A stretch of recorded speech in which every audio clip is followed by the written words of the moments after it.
خدا پرستی۔ موجودہ دنیا میں زندگی گزارنے کی دو قسمیں ہیں، ایک خود رخی یعنی سیلف اورینٹڈ زندگی، دوسری خدا رخی یعنی گاڈ اورینٹڈ زندگی۔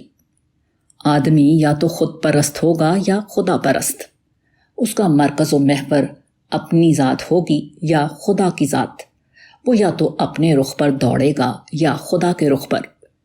زندگی کے بس یہی دو طریقے ہیں، ان کے سوا زندگی کا کوئی تیسرا طریقہ نہیں۔ خود رخی زندگی وہ ہے جس میں آدمی کی توجہ کا مرکز صرف اس کی اپنی ذات ہو۔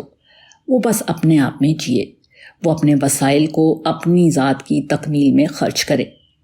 فلسفیانہ زبان میں اس طرز فکر کا نام ذاتی طرز فکر یعنی سیلف سینٹرڈ تھنکنگ ہے، اور اخلاقی زبان میں اس کو خود غرضی، بے اصولی، خواہش پرستی اور مفاد پسندی کہا جاتا ہے۔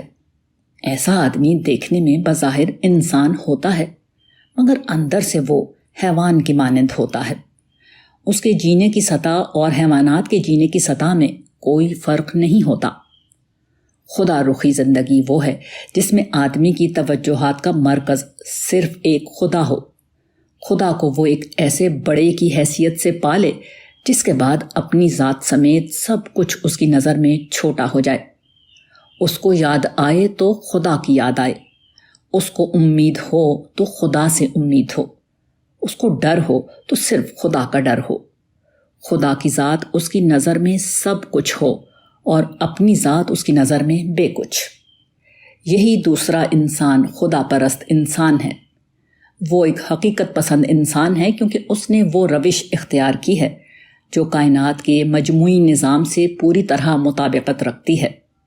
اس نے اس صحیح راستے کو پا لیا ہے جس پر چلنے والا اس حقیقی منزل تک پہنچ جاتا ہے جس کے سوا خدا کی اس کائنات میں دوسری کوئی منزل نہیں۔ انسان کی منزل خدا ہے، اس سے کمتر کوئی چیز انسان کی منزل نہیں ہو سکتی۔